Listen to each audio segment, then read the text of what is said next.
윤대견, 안녕하세요. 안녕하세요. 예. 오늘은 좀 어떠셨습니까? 저요, 지금 예. 출장 왔어요. 그, 어, 예. 하와이로? 아니요, 말레이시아로. 진짜 말레이시아로? 네. 어, 그렇게 해외 출장이 잦으세요?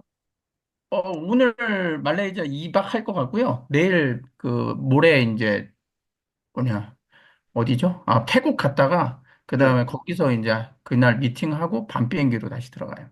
어, 야, 그렇게, 그냥 글로벌하게 여기저기 이렇게 막, 예, 바쁘십니다. 아니요, 글로벌하지는 않고요. 우리 학우님을 위해서 저 사이버대 강의가 딱 좋네요. 아, 그러긴 하는데 이제 또 이게 시간 맞추기가 또 쉽지는 될 수 있으면 예, 제가 예, 온라인 좀 참여를 하고 싶어 하거든요. 이렇게 줌 미팅 같은 걸 하고 싶은데 또 네. 시간적 여유가 또 안 맞으면 또 안 되는데 오늘 다행히 시간이 맞아서요. 어, 그 네. 평소 줌이나 이런 거 많이 활용하시겠어요? 아무래도? 줌도 쓰는데 이제 중국계 화교계는 좀 왓츠앱 뭐 그런 거 쓰잖아요. 그런 어, 걸로 하고 줌으로 좀 하고 보통 이메일 그런 걸로 좀 왔다 갔다 하죠. 어, 뭐 네. 팀즈나 이런 것도 어쨌든 요 줌과 비슷한 그런 예, 예, 예. 많이 쓰시고. 네. 음. 야, 그러면 진짜 일하시랴 출장 다니시랴 또 공부하시랴 엄청 그래서 바쁘시겠어요. 그런 완전 걱정이 매니아시네. 많습니다. 이번에 학기를 잘 할 수 있을지 첫 학기인데. 아니 근데 이게 딱 보면 예. 그 관심을 어느 정도 갖느냐에 따라서 성적은 비례한 것 같아요. 네. 예, 이게 하시다 보면 많은 학우님들이 또 생활하고 또 결부된 부분이 많고 또 일하면서 많이 하시다 보니까 우선순위에서 처음에는 0순위였다가 1순위로 바뀌었다가 2순위 갔다가 막 이렇게 자꾸 바뀌어가지고 지금 그러면 저기 호텔에 계신 거예요? 아니, 이제 한 시간 후에 만나기로 했는데, 이거 줌 때문에 제가 한 시간 후에 보자 그랬거든요. 이게 오, 보세요, 지금 말레이시아. 지금 몇 시예요, 거기는? 여기 한 시간 차이요. 아, 그러면 지금 6시요. 6시? 예. 그럼 뭐 시차 뭐 이런 거 많이 느끼진 않으시겠습니다? 아, 근데 이게 아침 비행기를 타고 오느라고 공항에 한 4시에 갔거든요. 그랬더니 좀 그 피곤하긴 보딩 하네. 패스 하는데 얼마나 걸려요? 거기는? 오늘은 좀 오물풍선 때문에 어, 비행기 안에서 한 2시간 있었어요. 뜨지 못하고. 야, 그게 또 예. 그 안보와 하긴 뭐 안보하고 직결되는지는 모르겠지만 어쨌든 야, 그런 게 또 실제로 이렇게 비즈니스 하시는 분들한테 간접적으로 이렇게 피해가 있네요. 저도 몰랐는데 오랜만에 네. 이제 나가려고 하는데 그 네. 공항에서 좀 오래 있었었죠. 그래서 아니 공항이 아, 아니라 비행기 안에서 오래 있었었죠. 비행기. 그러니까 비행기 그러니까 다 보딩 패스 끝나가지고 앉았는데 이게 뜨지 못해가지고 앉았는데 지금 오물 그것 때문에 풍선 때문에 네. 어, 안 된다 그러더라고요. 좀 기다려야 된다고 관제탑에 좀 신호를 대기를 기다려야 된다 그러는 하던데. 이게 어쨌든 지금 보면 어쨌든 내 계획대로 못 하는 거잖아요. 네, 비행기가 2시간 연착이라고 그래야 돼? 뭐라 그래요? 어쨌든 뭐 어쨌든 그 뜨지 못하고 연착이죠, 뭐 그것도. 예. 네. 2시간 동안 이렇게 있으면서 아무래도 바이오하고 약속 시간이 절대적으로 지켜야 된다. 예를 들면 그러면 막 그 총각을 다투고 아무리 여유 있게 나왔다고 하더라도 여기서 내가 2시간을 이렇게 그냥 버리고 이렇게 되면 아무래도 사람이 좀 뭐라 감정적으로 동요가 일어날 수도 있지 않습니까?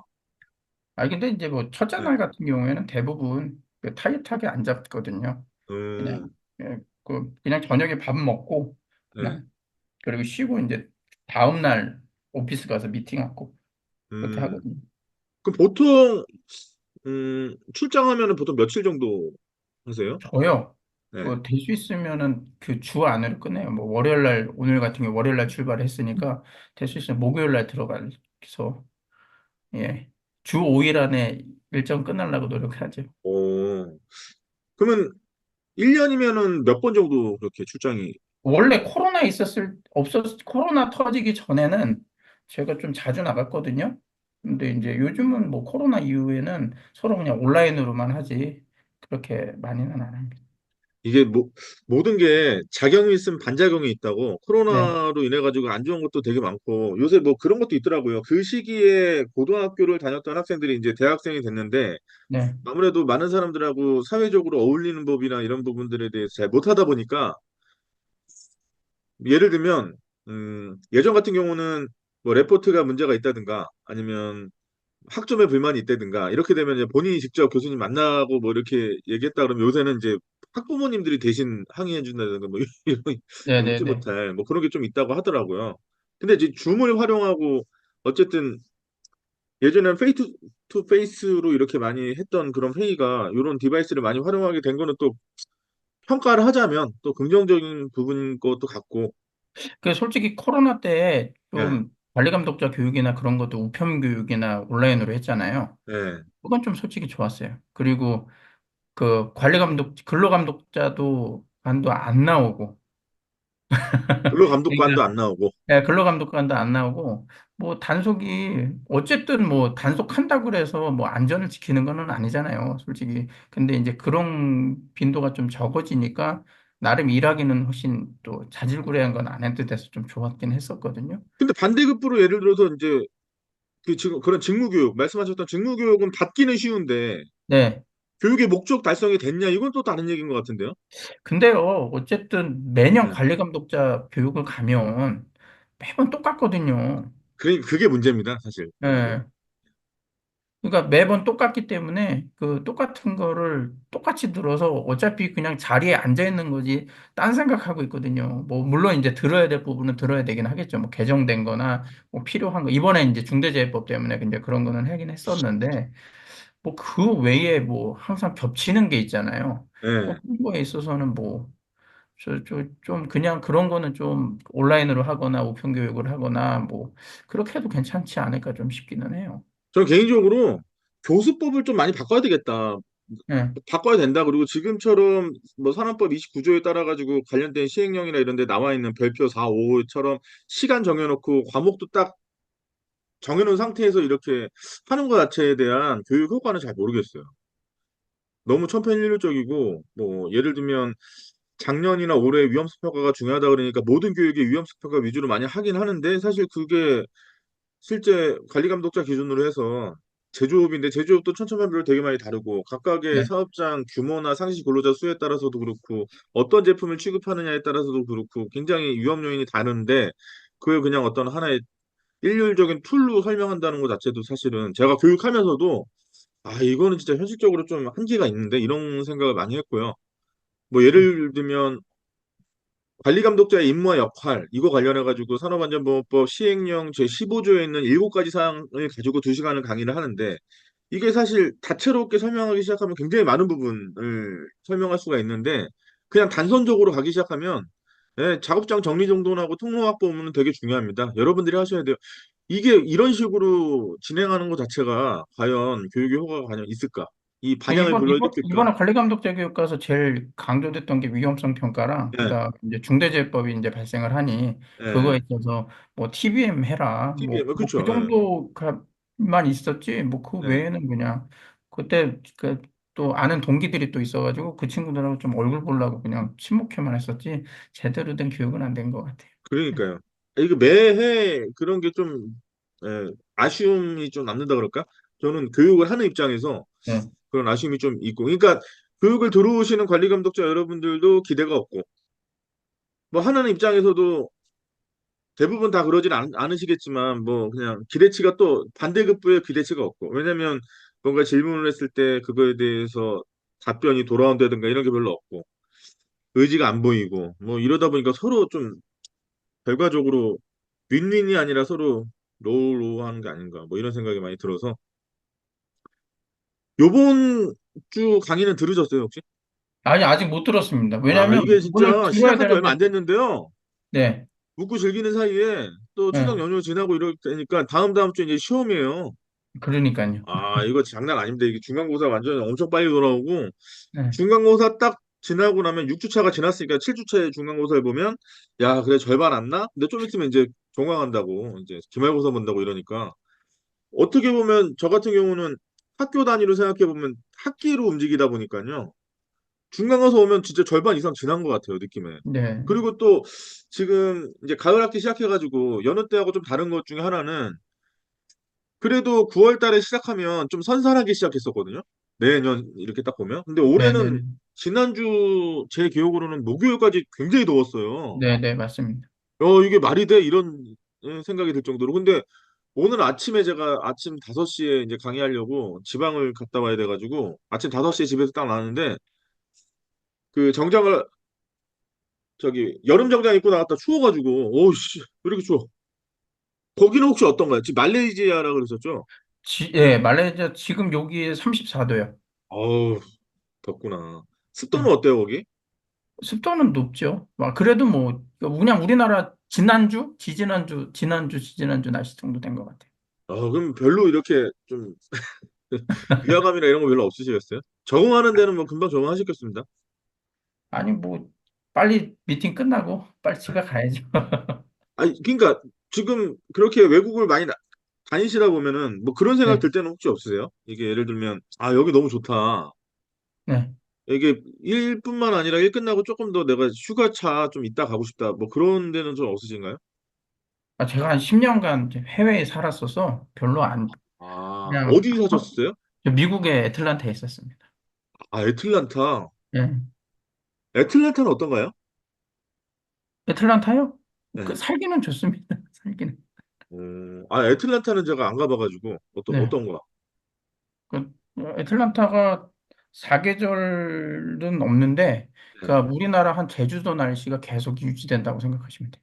너무 좋네요. 예. 그리고 공기도 맑고 네. 세차를 오염이 안 되니까요. 세차를 그 1년에 한 번도 안 해요. 그래도 깨끗해요. 그러니까 물만 뿌려도 그렇게 깨끗해요. 이거 우리나라처럼 미세먼지다, 황사다 뭐 이런 거 없고. 그런 거 없고요. 오, 그리고 이제 그 미국은 자국에 오염물질 있는 공장들을 안 세우잖아요. 다 음. 밖으로 해외를 빼잖아요. 근데 왜 오셨어요? 네? 근데 왜그 애틀랜타에 있으시다가 왜 이렇게? 제 조국이 좋으니까 그렇죠. 음. 근데 공부학위 끝나고 그리고 왔어요. 학위 끝나. 애틀랜타에서 학교 다니셨어요?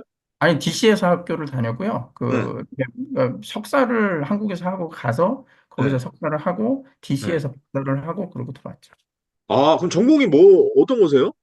전 문과 쪽이라서. 문과 뭐요? 예. 아니 뭐 문과 쪽이에요. 네. 대단하시구나. 박사학위 소지자세요? 네, 그렇습니다. 야, 제가 저기 미국을 제가 갔던 데가 달라스를 처음 가봤거든요. 네. 저기 그 텍사스주에 네, 있는가요? 텍사스엔 달라스를 처음 갔는데, 네. 처음에 별 생각 없이 첫날이에요. 그러니까 미국이 뭐 어떻게 돌아가는지 잘 모르고, 달라스 갔다가 그 수제 햄버거 먹으러 갔다가 총 맞을 뻔했어요. 왜요? 아니, 그럼 돈 달라 그러더라고요. 수제 네네. 햄버거 먹고 나왔는데, 뭐 흑인이 저보다 더 큰 사람이 목발을 짚고 이렇게 어슬렁어슬렁 오더니, 뭐라고 막 얘기하는데 무슨 얘기가 싶어가지고 고개 돌려서 자꾸 이렇게 자세히 들으려고 하야 음, 된다. 얘기하니까 여기 뭐 되더라고요. 딱 보니까 총인 거예요. 그러니까 어, 줘야 돼요, 그러면. 줘야죠. 그거 다 줬어요, 있는 거. 네. 아, 그래도, 달라스, 이게 스테이크는 맛있는데, 여기 밤 7시 이후에는 나돌아다니면 안 되겠네. 소리 소문 없이 가겠네. 뭐 이런 생각을 했었고, 제가 제일 좋았던 데는 샌디에고가 정말 좋더라고요. 샌디에고요. 날씨도 좋고, 갈 데도 많고, 볼 것도 많고, 또, 멕시코랑 바로 옆에 붙어 있어서 그런지 몰라도 멕시칸 푸드가 되게, 저는 스테이크는 맛있긴 맛있는데, 한 2번 연속 먹으면 이제 너무 늦게 해가지고 못 먹겠고, 근데 멕시칸 음식들은 되게 맛있더라고요. 그러니까 그리고 치안도 좋고 무엇보다 치안이 굉장히 좋았고. 이게 어느 지역을 가도 백인 네. 지역은 치안이 좋고요. 어, 그 흑인 지역은 좀 그렇고. 그러니까 그 지역에 따라 좀 틀려요. 그러니까 도로 하나 차이여도 가격이 그 억이 차이 나니까요. 그러니까 제가 참 이게 참 재밌는 게 달라스 갔다가 그때 달라스에서 오샤 산업안전보건청 교육을 받고 일주일간 듣고 그다음에 샌프란시스코로 이동해가지고 거기서 와 일단 근데 달라스에 있다가 시골 지역에 있다가 샌프란시스코 갔더니 대도시이긴 대도시네 뭐 이런 느낌 딱 들었는데 일단 렌탈비 자체가 엄청 비싸고 와 이건 뭐 비교가 안 되고. 샌프란시스코는 너무 물가가 비싸서 못 삽니다. 예. 예. 그리고 그때 이렇게 기억나는 게 그게 2018년이었는데요. 그때 막 그 아이폰 네. 신상품이 막 이제 출시됐던 때였어요. 요번부터야 우리나라가 1차 출시국이 돼가지고 바로 접해볼 수 있지만 그때까지만 해도 1차 출시국이 아니니까 저녁 때 이렇게 있다가 저 애플샵이나 좀 가볼까 싶어가지고 애플샵에 딱 갔는데 제일 재밌었던 기억이 영어 반 한국말 반 들리더라고요. 한국 사람 어, 그렇게 많더라고요 거기 애플 네, 그래요. 스토어에. 그리고 제가 기억났던 게 야 노숙자가 왜 이렇게 많지? 뭐 참 노숙자가 엄청 많았다. 아 근데 노숙자가 참 스타일이 있다. 뭐 이런 느낌이 딱 들었고 음. 어쨌든 골든 브릿지도 넘고 뭐 하여튼 뭐 다양하게 여러 가지 경험하고 왔는데 요새 얘기 들어보니까 샌프란시스코가 무범지대 됐다고. 뭐 저는 그쪽에는 잘 안 가서 야, 저는 그러니까 이제 동남부 쪽에 있어서요. 그러니까 저는 제가 갔을 때만 해도 괜찮았거든요. 치안이 괜찮았는데 요새는 굉장히 위험해졌다고 그런 얘기 또 하더라고요. 아무래도 트럼프 예전에 대통령 했었을 때 예. 그때 많이 좀 갈라치기를 했죠. 그래서 좀 뭐 지금도 하는 거 예. 보면 비슷하던데요, 뭐.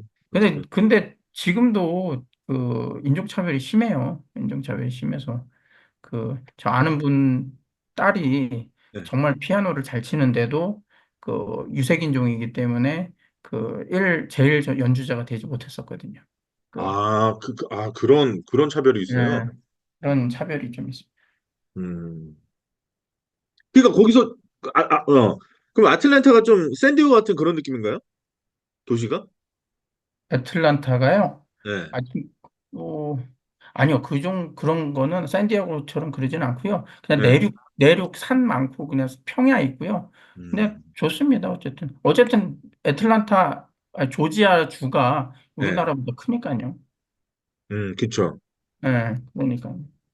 좀만 올라가면은 또 선선하고요. 음. 그럼 미국도 뭐 일주를 하시든가 뭐 그렇게 하셨어요? 아예 횡단을 하시든가. 그러지는 못했고요. 네. 그게 좀 아쉽긴 한데요. 그래도 음. 우리나라처럼 온것 같아요.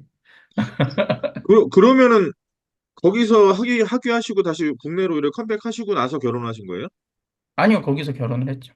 아, 그러면 아이들 교육이나 이런 거 생각하면 더 그쪽에 좀 이따 그게 오실 텐데. 아쉬운 게 원래 영어를 잘했는데 한국 와서 다 영어를 안 해요. 안 해서 네. 학원을 다니고 있다는 게 좀 그러게 하죠. 다 까먹어가지고. 예. 음, 뭐부터 그러니까 먼저 잃어버려요? 마, 뭐 네. 스피킹이나 리스닝이나 뭐 어떤 거부터 어쨌든 한국말을 못했으니까요. 이게 네. 자기가 적응을 하려니까 그때부터 영어를 안 써버리더라고요. 음. 그 그러니까 듣는 건 좀 어떠세요? 누구예요? 아이들이 아니면 저가요? 네, 우리 학우님.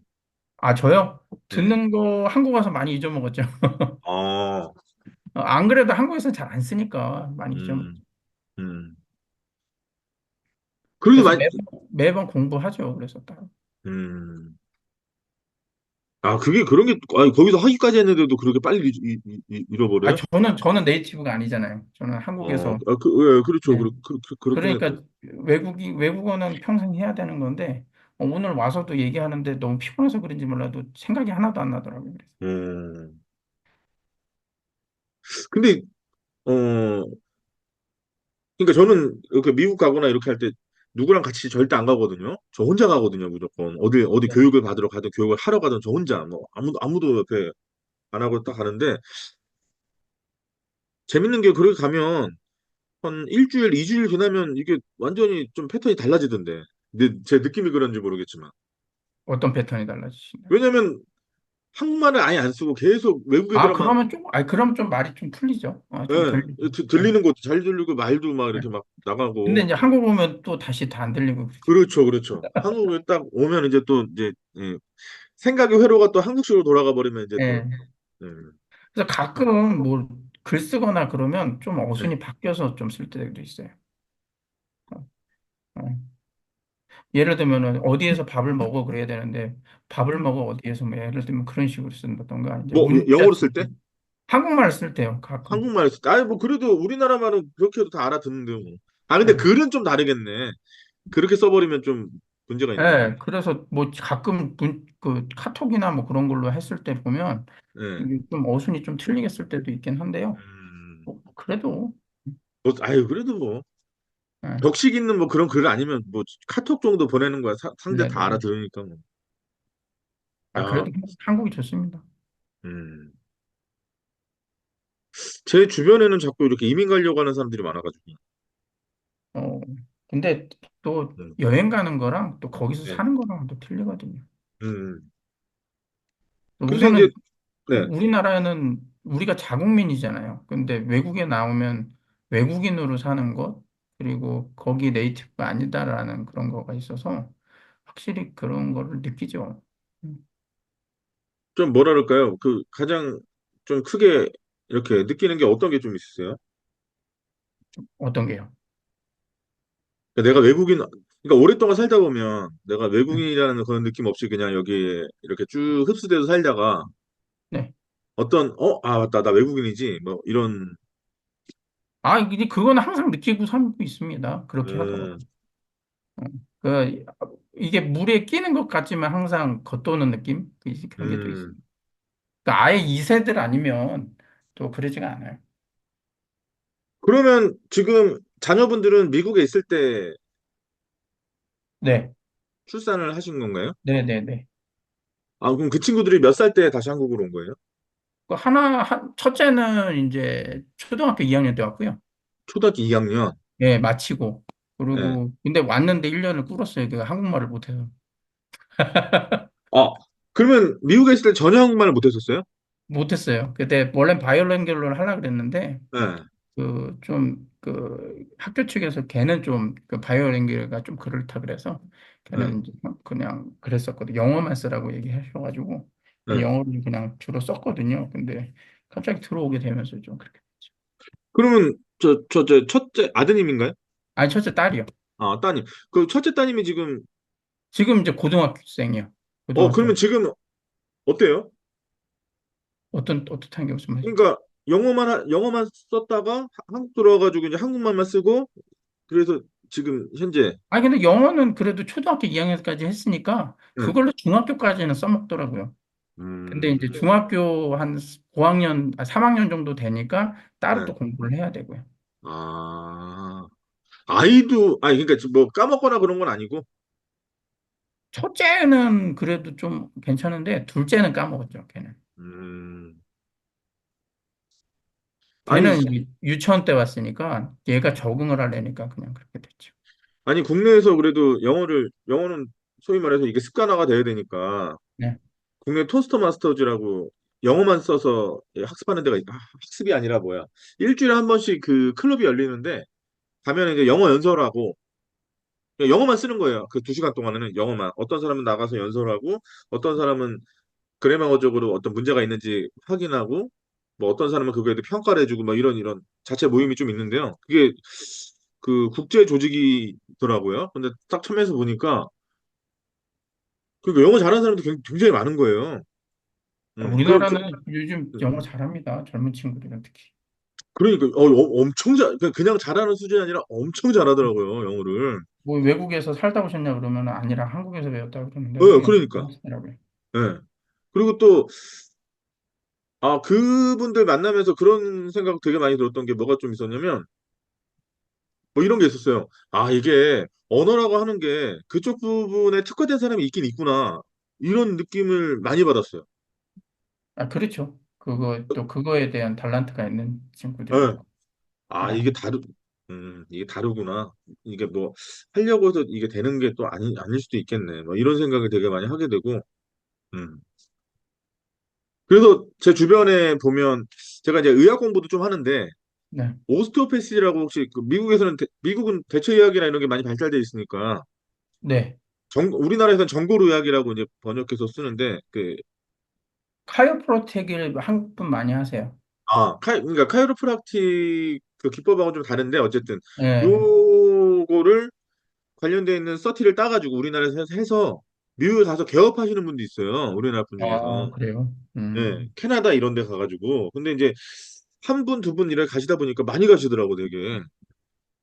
그리고 또 그런 게 없잖아 있는 것 같은 거 공부를 해보니까 우리가 한국말에 익숙해져가지고 한국어를 기반으로 해서 막 공부를 하다 보니까 아무래도 그쪽 그 오스테오패시나 아니면 카이로프락틱이나 이런 게 다 그쪽에서 뭔가 기원이 되고 그쪽에서 발전해서 우리나라로 넘어오다 보니까 오리지널리티라 그럴까? 뭐 어떤 그런 부분에 있어서도 많이 좀 약화되는 걸 많이 느끼나 봐요. 그래서 많이 가더라고요. 제 주변에서. 나도 나름대로 재밌다고. 굉장히 삶이 재밌다. 뭐 그런 얘기 많이 하시는데 뭐 어쨌든 애틀랜타에서 학위까지 저는 학위까지 하시는 줄은 몰랐습니다. 아, 근데 이제 저는 갑자기 와서 이쪽으로 오게 될 줄 몰라가지고 제가요. 그럼 어느 쪽으로 가게 될 줄 알았어요? 아니, 원래 저 전공 따라 갈 줄. 어, 그래서 지금 이게 직업이 이것도 하지만 네. 또 주말이나 그때는 또 원래 직업을 또 하거든요. 그래서. 근데 제가 뭐 신뢰가 되는 것 같아서 더 안 여쭤보는데 네. 굳이 전공을 말씀 안 하시는 이유가 있나요? 자꾸 아니요, 문과라고 그거는 아니고요. 문과라고만 말씀하시고 이게 네. 그거랑 똑같은 거예요. 야, 절대 코끼리는 보지 마. 그러면 저거 그것만 생각나는. 자, 그래서 네. 그러니까 더 궁금해지잖아요. 전공을 예. 뭘 하셨길래 문과? 외국에서 특히 미국에서 문과 뭐로 공부하셨을까?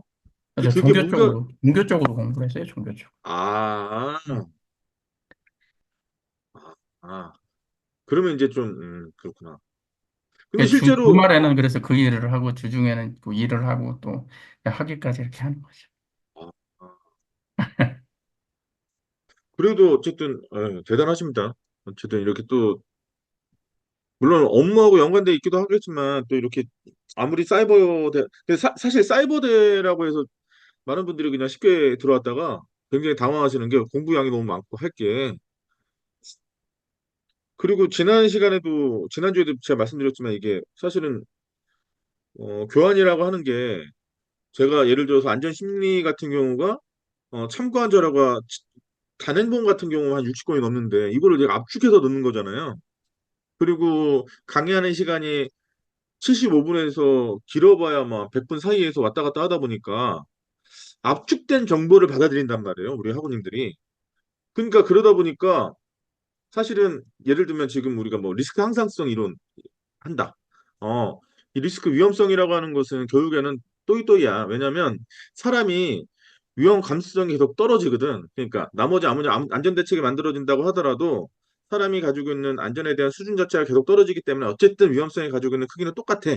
이게 제럴드 와이드가 하는 이 리스크 항상성 이론이라고 하는 건데 그거 안다고 해서 사실 이 사람이 이론을 다 안다고 말하는 건 어불성설이죠. 말이 안 되잖아요. 네. 네. 네. 그 여러 가지 다채로운 지식들을 다 또 한번 봐야 되고 하는 건데 너무 압축적으로 많이 이렇게 하다 보니까 문제가 좀 있는 것 같다 이런 생각도 많이 하더라고요. 아닌 게 아니라 요번 주 지난주에 우리 강의실에 어떤 분이 질문을 남겨주셨는데 그분이 그런 말씀을 하시더라고요. 이게 학습 정리를 좀 해줬으면 좋겠다. 내용이 근데 저도 그거에 대해서 공감하는 게 그 내용이 이렇게 많은데 이렇게 많은 내용을 압축해가지고 딱 그냥 그 100분도 안 되는 시간 동안 탁 설명했는데 그걸 딱 듣고 이제 나 이해했어. 이거는 말이 안 되고 이 의문점이 계속 많이 생길 것 같거든요. 그래서 제가 그런 말씀드렸죠. 그러면 안전심리 강의를 다 찍어놨으니까 그걸 다시 뭐 학습 정리나 이런 거 해드릴 수는 없으니 라이브 강의실에 들어오시면은 제가 이제 그거 관련해가지고 말씀드리겠다. 이 말씀드렸고 오늘부터 좀 그런 걸 해보려고 해요. 근데 네, 이제 네. 우리 윤대기 학우님이 출장 중에 있으시다고 하니까 혹시 네. 1강부터 4강까지 공부하시면서 이 부분은 좀 되게 헷갈린다 이렇게 생각되는 부분이 좀 있던가요? 아, 저요? 네, 제가 좀 날라리라 그게 네, 아니고요. 네, 공부를 하긴 하는데 지금 네, 첫 학기라 지금 아직 맥을 좀 못 잡아서 그러긴 하거든요. 그래서 네, 보고는 있는데 그냥 제가 교재를 네, 제본을 떠서 보기는 하거든요. 네, 보기는 하는데 그냥 솔직히 강의도 듣긴 하지만 좀 교재 위주로 좀 공부를 할 수밖에 없어가지고 좀 그러긴 해요. 네. 그래서 어 우선 예를 들면 우리 1강, 2강에 보면 이제 편향 관련해서 나오잖아요. 네. 그 한 챕터에 페이지 수로 보면 얼마 안 되는데 이 한 권 내용이 다 들어간 거예요. 인지편향 사전이라고 하는 이 책 내용이. 그러니까 내용이 굉장히 많죠. 그러니까 당연히 이해 안 되는 게 당연할 수밖에 없는데 혹시 나머지 지금 라이브 강의실에 하고 계신 우리 학우님들 중에서 이해 안 되는 부분 있으면 직접 말로 해주셔도 좋고요. 아니면은 여기 옆에 채팅창에 쳐주셔도 좋고. 예, 그러면 제가 그거 관련해 가지고 필요한 부분은 제가 설명을 더 드리도록 하겠습니다. 음.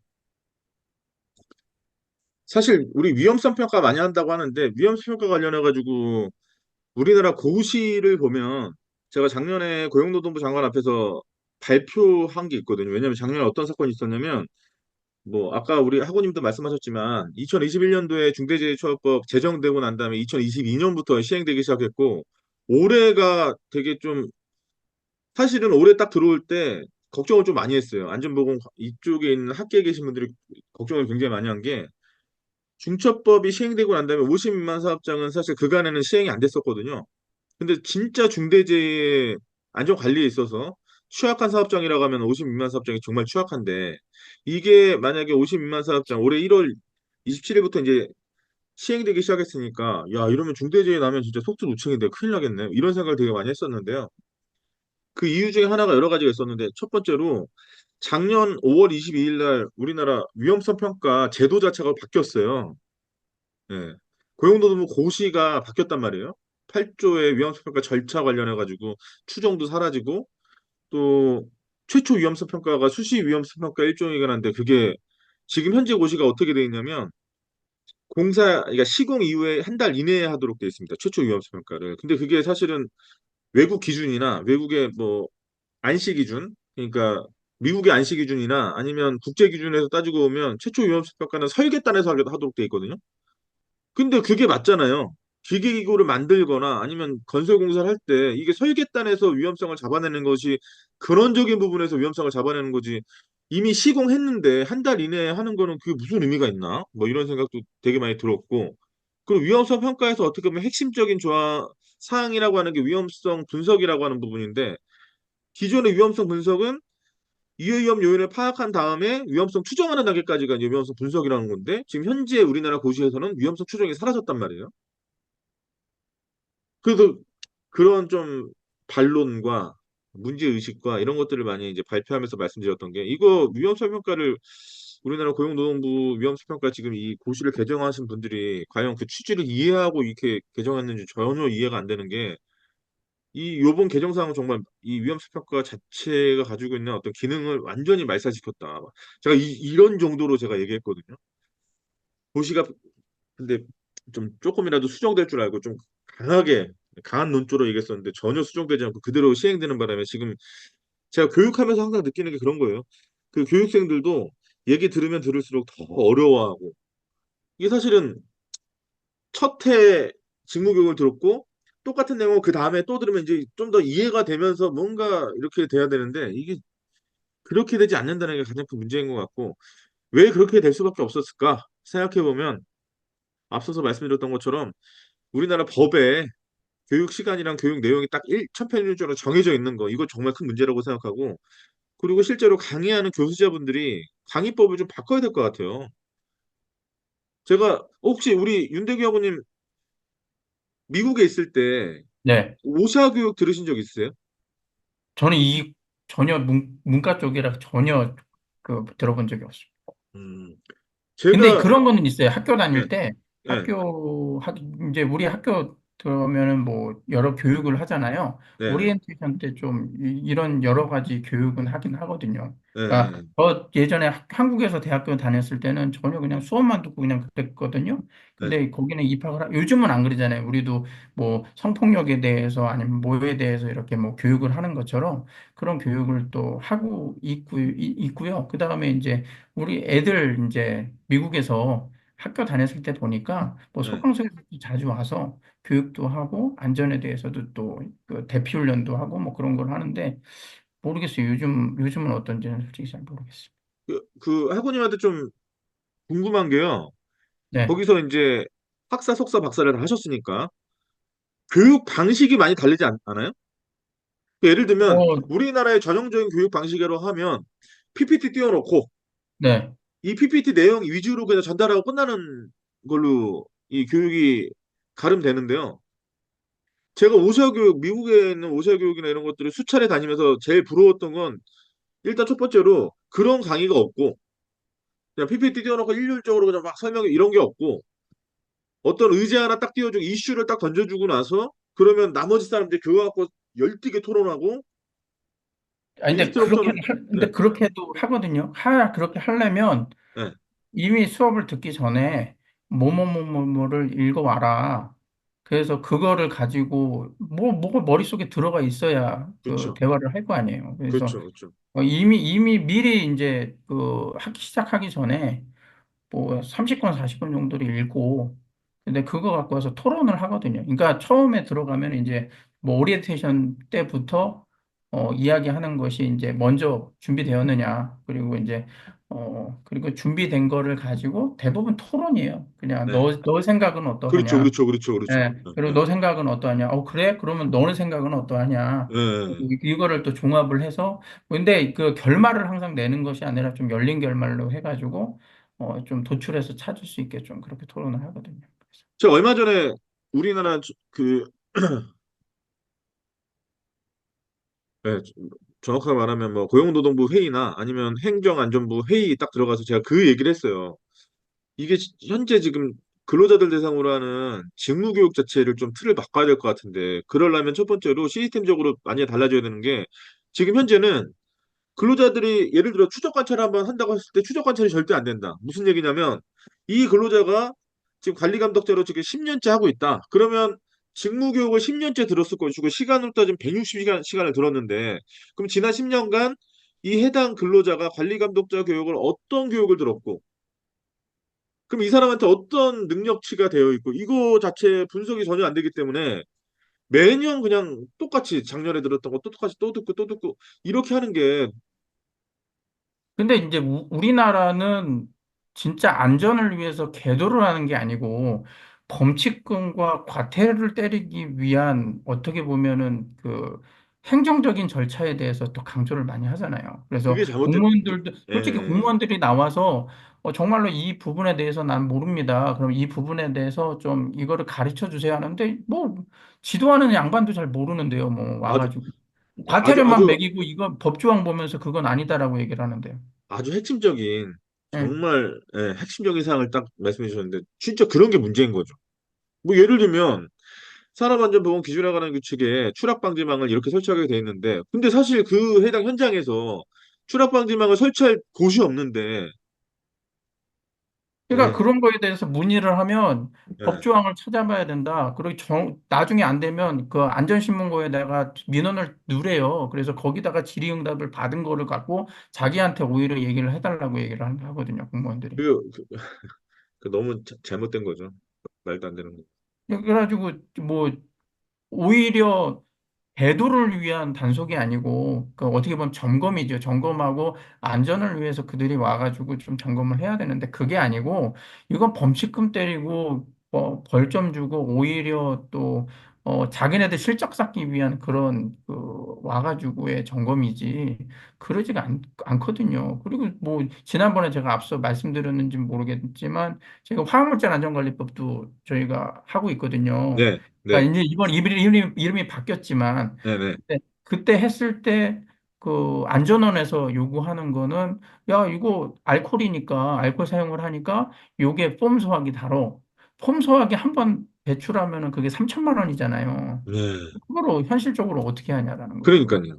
예, 그러니까 그런데 법이 이렇고 이 방법을 어쨌든 외부로 확산되는 거를 장외로 넘어가는 거에 대해서 방지하기 위해서 너희들이 하라 그러게 하는데 그것도 기준도 별로 명확하지도 않고 요즘은 좀 많이 업그레이드가 되긴 했지만 그때 오히려 이게 중소사업장 같은 경우에는 더 힘든 게 그것을 셋업하기 위해 다 들어가는 게 재원이 들어가야 되잖아요. 그렇죠, 그렇죠. 재원이 들어가 있는데 그거는 생각을 안 하고 대부분 야 그거 대기업 기준에 맞춰라는 거밖에는 안 되거든요.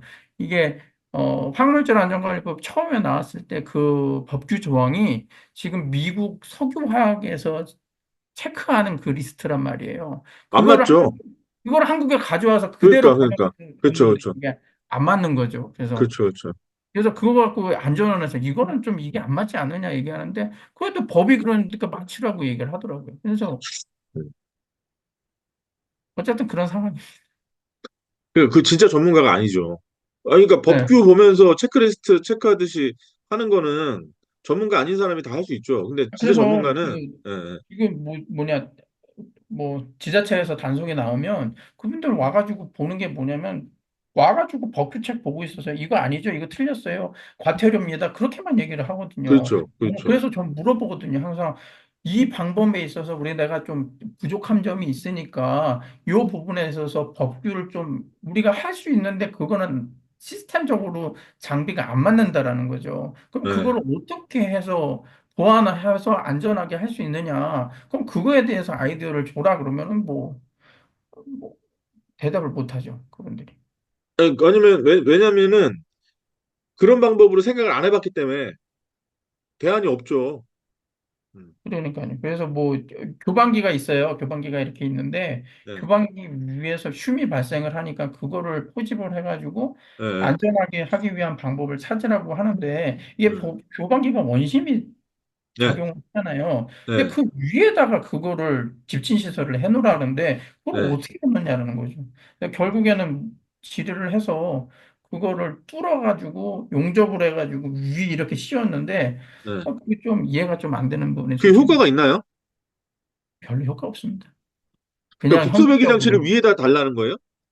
그쪽에서 하는 얘기가? 예, 여기 위에다가 그 통 안에 들어가게 해서 포집이 좀 이렇게 되게 아니, 그러니까, 내부적인데요. 그러니까 그게 표집이 돼요? 잘? 그러니까 나는 그게 무슨 방법이냐 이거지, 진짜. 그리고 그거를 어떻게 보면 치수를 재가지고 그거에 대해서 물론 이제 그 대기환경 측정이나 그런 거를 하긴 하잖아요. 하기는 하는데 뭐 이게 뭐 무슨 물질 나오고 무슨 물질 배출량 나오는 그 수치에 대해서만 얘기를 하는 거지. 그리고 내년부터 이제 그 뭐죠? 대기 환경 그때는 그 뭐죠? 갑자기 그 이름이 생각이 안 나네. 그 자동으로 그거 체크해 주는 게 이름이 뭐죠? 갑자기 생각이. 자동으로 뭘 체크해요? 그 턴 온 오프를 했는지 안 했는지 그 집진 시설을 하는지 네. 그거를 달게 만들었거든요. 아, 그 이름이 갑자기 음, 생각이 안 나요. 그게 한번 법조항이 바뀌었는데 네. 어쨌든 내년부터 그게 시행이 되거든요. 그게 그래서 산안법에 있는 거예요?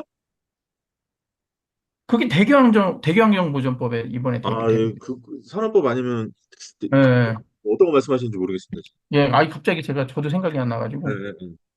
그래서 어쨌든 그런 것도 솔직히 자금이 투입이 되는 그쵸, 거거든요. 그쵸.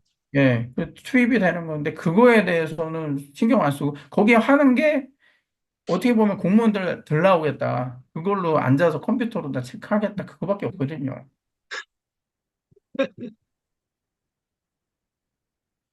참 그러니까 좀, 얕네요. 예, 좀 그런 게 좀 있어서 음. 좀 그래요. 혹시 그 1강에 보면 카오스 엔지니어링이라고 제가 소개한 게 있는데 혹시 보셨나요? 하우스 엔지니어 카오스 엔지니어링 넷플릭스 얘기하면서 아, 카톡 뭐 관련해가지고 뭐 문제가 발생했고 제가 막 설명했던 게 있는데 음, 아니요. 이윤호 학우님이나 신재민 학우님이나 다른 분들 혹시 그 1강부터 학습하시면서 아 이런 부분에 대한 설명이 더 필요하다라고 생각되는 부분이 있나요? 뭐 예를 들면 정상사고, 뭐 첼스페로 교수가 얘기했던 정상사고라고 하는 것 자체에 대해서 개념을 더 얘기해 줬으면 좋겠다. 관련된 사례가 더 있으면 좋겠다. 뭐 그런 말씀이든 뭐 나얀번이 말했던 비정상의 정상화가 도대체 뭔지 잘 모르겠다. 최근 사례가 없냐, 뭐 이런 것들. 이게 좀 말이 어려워요. 비정상의 정상화는 올바르거나 네. 적절한 행동이나 규칙으로부터 일탈이 문화적으로 정상화되는 거죠. 비정상의 정상화가 한마디로 말하면 이런 거예요. 외눈박이 그러니까 양눈을 다 가지고 있는 물고기가 네. 외눈박이 세상에 딱 들어가면 양눈을 다 갖고 있는 애가 비정상으로 보이잖아요. 아, 네네네. 내가 무슨 그러니까 말인지 비정상이 일상화되면 비정상을 정상화되면 위험한 상황인데도 불구하고 그걸 위험하다고 느끼지 않고 비이성적인 상황으로 간다는 거죠. 그러니까 챌린저 폭파 사고나 뭐 이런 것들이 나사가 그때 당시에 그런 집단이었다는 거죠. 전 음, 세계에서 가장 기술력이 높은 이런 집단에서 어떻게 요만한 고무링 하나를 제대로 관리하지 못해가지고 저렇게 큰 우주 항공선이 단 70 몇 초 만에 폭발해가지고 안에 있는 사람 다 죽을 수밖에 없냐? 이게 뭐야? 더더군다나 그때 당시에 행정부의 수반이 레이건 대통령이었는데 연두교섭까지 얘기할 정도로 그렇게 심혈을 기울여서 엄청나게 많은 자금이 투입된 저 프로젝트가 어떻게 저렇게 말도 안 되게 끝나냐라고 했을 때 공학적인 부분이나 이런 걸로는 도저히 원인은 규명이 안 되는 거죠. 그 다이앤본 교수 같은 이런 사회과학적인 어떤 연구를 하는 사람들이 딱 봤더니 아 이거는 그런 시설적인 부분이라든가 기술적인 부분은 이거는 얘기할 수가 없고 그때 당시에 나사라는 집단은 너무나 관료화되어 있었다. 음. 그리고 직접적으로 어떤 기술적인 부분이라는 걸 행하지 않았다. 그러니까 소위 말하는 우리나라 말로 따지면 도급을 주는 거죠. 아, 네. 그러다 보니까 도급을 주니까 어떻게 됩니까? 나사에서 어느 기업에 그 도급을 딱 줬다. 그러면 이제 아무래도 상하가 생기지 않습니까? 그러니까 이쪽에서는 이거 문제라고 생각하는데 얘기해도 이쪽에서 받아들여지지 않고 이런 것들이 계속 되다 보니까 미스커뮤니케이션이나 아니면 커뮤니케이션 아예 없어지는 거고. 음, 그러다 보니까 야 우리는 잘하고 있는 거잖아. 뭐 이런 그러니까 문제가 조그맣게 아주 작은 그러니까 선제적으로 발견할 수 있었음에도 불구하고 너무나 관료화되어 있었고 이게 도급 상황으로 진정이 돼 버리고 더더군다나 나사 입장에서는 우주 프로젝트라고 하는 요 프로젝트를 성공해야 예산을 많이 받을 수 있기 때문에 그러니까 아, 문제가 있어서 요번에는 안 되겠는데요. 이 얘기를 못 하는 거죠. 그 엄청나게 예. 이게 비정상의 정상화라고 하는 챌린저 폭발 사고를 사고 조사한 나연본 교수가 얘기한 굉장히 유명한 거죠. 저는 그것도 그렇다고 생각해요. 그 아까 말씀하셨던 카오스 엔지니어링 이것도 네. 혹시 우리 윤대규 학원이면 그럼 국내로 복귀하신 지가 몇 년 정도 되셨어요? 저요. 네. 한 지 한 8년? 8년 정도 된 것 같아요. 그러면 몇 해 전에 있었던 저기 판교에서 있었던 그 카카오톡 데이터 화재가 발생했던 때는 국내에 계셨었죠? 지금 그게 뭔 2년 전에 사고인지. 있었거든요. 아, 있었는데 제가 그 사고가 뭔지를 모르겠어요. 예. 아, 판교 뭔지 알겠습니다. 뭔지 예, 알겠습니다. 예. 예. 이해됐습니다. 갑자기 카카오톡이 그 먹통이 돼가지고 안 아, 됐던 거. 예, 예, 예, 예. 이거죠? 예, 예, 이해됩니다. 뭔지 그게 알겠습니다. 저는 그때 당시에 어떻게 생각했냐면 이런 생각을 했어요. 카카오톡이 매출이 얼마짜리 회사입니까? 몇 조 단위의 매출을 하는 데인데 아니 작은 불이 났는데 불이 났다고 쳐. 근데 나중에 알고 보니까 불이 그쪽 카카오톡 서버실에 난 것도 아니에요. 그 밑에 층에 나가지고 담당자 그 관리자죠. 관리자가 카카오톡 서버가 다 타면 큰일 나니까 그걸 보호할 양으로 전원만 내렸던 거예요. 근데 저는 그때까지도 카카오톡이 자체 서버실을 갖고 있는 줄 알았어요. 당연히 돈을 그렇게 많이 버는데 그걸 임대해서 쓸 거라고 전혀 생각하지 않았었는데 나중에 알고 보니까 자체 데이터 시설도 없어. 백업도 제대로 해놓지도 않아. 그러니까 이 사람들은 데이터를 가지고 몇 조 단위의 매출을 올리는 이 회사가 이 데이터가 날아가는 이 상황 자체를 리스크라고 안 봤네. 그러니까 대비가 전혀 안 돼 있었네. 예, 그래서 제가 찾아보니까 넷플릭스나 그에 준하는 전 세계 데이터를 기반으로 비즈니스라는 이런 회사들은 카오스 엔지니어링이라고 하는 이 시스템 자체를 음, 구축해가지고 굉장히 아주 밀도 있게 관리를 하더라. 아마존이나 이런 데들. 예, 그래서 제가 그런 내용들을 소개한 거고요. 1강에. 야, 이거 우리 주변에서 일어나는 이런 사건들을 토대로 해서 결국 비정상의 정상, 마찬가지로 저는 카카오 사태를 보면서 카카오 그 조직 자체가 비정상의 정상화인 상태였다고 생각해요.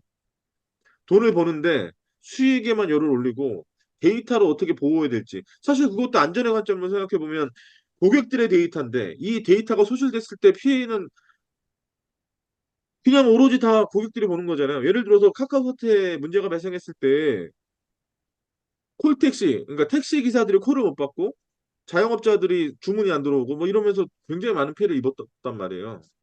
이제 그런 것들을 대비해가지고 오늘날의 사회는 정상 사고가 당연한 사회. 그러니까 너무 서로 긴밀하게 음, 연계되어 있고 복잡하게 얽히고 설켜 있어가지고 작은 거 하나가 문제가 딱 발생했을 때 예를 들어 판교에서의 작은 불 하나가 전 우리나라 전국에 있는 카카오톡을 먹통으로 만들어 버리고 여러 가지 어떤 부작용이 발생하고 이런 주요 테마로 말씀드린 게 이제 1강 관련된 내용이. 그래서 요거랑 관련 있나요? 어떻게 보면은 지금 네, 구미불산 사고가 일어났을 때 네, 거기 일어났던 데가 원래는 원청에서 그런 게 아니고 네, 그거를 도급으로 해가지고 그거를 운반하는 네, 책이 네, 관리자가 없는 상태에서 네, 그거를 네, 주입을 해서 연결을 하다가 그게 네. 불산이 누출돼가지고 이번에 사고가 일어난 거잖아요, 지난번에요. 2000년대 초반에 일어났던 거 말씀하는 거죠? 네네네네네네. 네, 그래서 이제 어찌 보면은 그 대기업들이 법적인 망을 좀 피하기 위해서 도급사들에게 떠넘길 식으로 해서 그거를 이리면에서 맡기는 경우가 좀 많이 있거든요. 그래서 이번에 중대재해법이 강조하는 것이 그 도급사들도 대표가 관계에 있는 원청의 대표가 책임이 있다라고 그렇게 얘기하는 그렇죠, 게 그렇죠, 그렇죠. 그런 그게 것 때문에 취지죠. 네. 예, 그런 거랑 같은 취지인가요? 그렇게 볼 수도 있겠죠. 음. 포괄적으로 생각해 보면. 근데 사실은 구매불산 사고가 발생했을 때 어떻게 네, 접근했냐면 시스템, 조직 구조의 문제라고 접근하는 게 아니고 그 해당 그 뭐야 탱크로를 위해서 작업했던 그 근로자의 불완전한 행동을 가지고 분석을 했거든요. 왜 저 근로자들은 저 위험한 작업을 하는데 작업복도 입지도 않고 근데 사실 따지고 보면 여기서 이제 위험 불감증이란 말을 좀 하게 되는데 위험에 대해서 느끼는 사람들의 어떤 성질에 대한 것들이 많이 떨어졌다라고 볼 수밖에 없는 게 만약에 뭐 지나고 난 다음에 만약이라는 말을 차용해서 얘기하면 되게 이상하지만 그 위에서 작업하던 사람이 만약에 기본적인 작업복이나 이런 걸 다 하고 있었다. 근데 실수로 인해 가지고 그 밸브를 개방시켜 가지고 이 불산이 막 분출됐다. 그러면 그 다음에 초동 대처가 됐을 거 아닙니까? 네. 우리 화재 그분 사건에서도 돌아가셨죠. 그분 돌아가셨죠. 예, 네. 예, 그 위에 세 명 다 CCTV. 돌아가셨죠. 근데 요번에 우리 청라지구에서 있었던 전기차 화재 사건 네, 있잖아요. 그것도 딱 보면 그러니까 이런 기본적인 패턴이 거의 다 좀 비슷해 보인다라는 생각이 되게 많이 들어요. 왜냐면 청라지구에서도 벤츠차가 지금 뭐 조사 중에 있지만 3일 동안 운행을 안 하고 충전 중인 상태도 아니었다고 그러잖아요. 가만히 서 있었는데 지금 불이 났지 않습니까? 네, 근데 조사를 해보니까 해당 아파트 지하주차장에 스프링클러 시설이 있었는데 그걸 초반에 누가 잠갔다는 거예요. 그래서 다시 열었을 때는 이미 센서가 망가져가지고 이제 작동 불능 상태에 빠졌다. 근데 대부분의 화재 사고가 거의 패턴이 비슷하거든요, 이렇게. 그러면 그 관리자들은 왜 그럴까? 요번에는 뭐 누군가가 직접적으로 그걸 닫았다고 하지만 대부분의 화재 사고에서는 화재가 발생했을 때 누가 닫는 게 아니라 평상시에 유지 관리가 어려움으로 누군가가 닫아놓는단 말이에요. 화재가 나겠어? 라고 하는 그런 생각. 그리고 아니면은 이거 대정비를 해야 되는데 지금은 시간이 없으니까 다음 대정비 때 내가 해야 되겠다. 뭐 이런 의도는 그렇 못하고 하더라도 문제는 고스란히 이제 주민들이 다 있는 거 아니겠습니까? 그러니까 이게 참 우리가 안전 심리를 공부하면서 이제 시스템적으로 접근하는 거는 이제 안전 문화나 다른 쪽에서 이제 조직 사고 측면에서 바라보는 것이고 우리는 이제 그렇게 보는 거죠. 왜 저 사람이 저런 행동을 했을까? 왜 저랬을까? 라고 하는 경영자의 오판 때문에 기업이 날아가는 경우도 많이 봤고 그 현장에 있어서의 관리 감독자가 뭔가를 했어야 되는데 위험원에 대한 내용을 전파하지 않았고 그거에 대한 대응 방법이나 이런 거에 대해서 확보하지 않은 상태에서 어떤 문제가 발생했을 때 전부 다 참사를 맞이하는 걸 많이 봤잖아요. 대표적으로 몇 달 전에 있었던 경기도 화성에서 있었던 리튬 배터리 폭발 사고 혹시 네, 기억나십니까? 네. 그때 그 영상 혹시 여러분 그 우리 유튜브로 윤대기아분이 봤습니다. 예, 그거 다시 한번 봐보세요. CCTV 다시 한번 보시면 초반에 어떤 일이 발생하냐면 리튬 배터리가 터졌어요. 폭발이 딱 됐어요. 근데 어떤 근로자가 흠칫 놀라면서 그냥 지나가 버려요. 원래 우리가 안전교육이 제대로 됐고 리튬 배터리가 가지고 있는 폭발 위험성에 대해서 인지하고 있는 근로자라고 한다면 그 상황에서 어떻게 했겠냐고. 이거 무조건 대피해요. 근데 영상을 봤을 예, 때는 예, 초기 진압을 소화기로 했는데 예, 그거에 대해서 어찌 보면은 이제 금수성 물질이잖아요, 예, 리튬이. 예, 예, 그러니까 그게 일반 소화기로는 안 되고 질식 소화를 하거나 예, 그렇게 해야 됐었었는데 예. 초기에 진압을 할 수 있는 관리자가 부재였었다라는 거죠. 어떻게 보면. 아니에요, 아니에요. 아니에요? 그건 아니에요? 그거는 그 리튬 배터리가 가지고 있는 폭발의 위험성에 대해서 너무 간과하고 있는 거예요. 음, 그게 금속용 소화제라고 하더라도 끌 수도 없고요.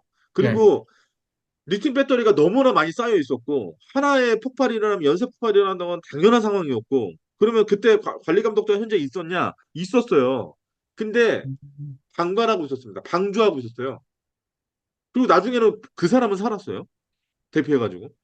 근데 나중에 알고 보니까 그 해당 아리셀 사업장에서 일하고 있던 참사를 맞이했던 30명 사상자 중에서 대부분의 사람들이 일용직 근무 근로자였고 그다음에 이주 노동자였다.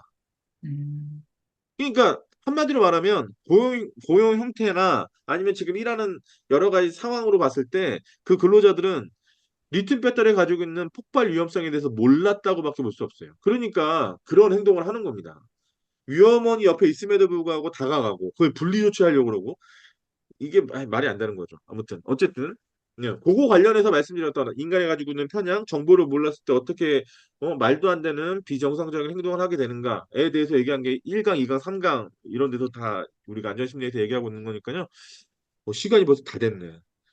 다시 한번 읽어보시고 다음 주에 네, 그거 관련해서 또 우리 같이 얘기했으면 좋겠습니다. 미국 알겠습니다. 아메리칸 스타일로 토레라 가면서 사례 위주로 또 같이 얘기하면 너무 좋을 것 같습니다. 네, 네, 알겠습니다. 참여해 감사합니다. 주셔서 우리 학우님 다 감사드리고 우리 윤대규 학우님 건강하게 잘 네, 비즈니스 하시고 복귀하시기 바라겠습니다. 네, 감사합니다. 감사합니다.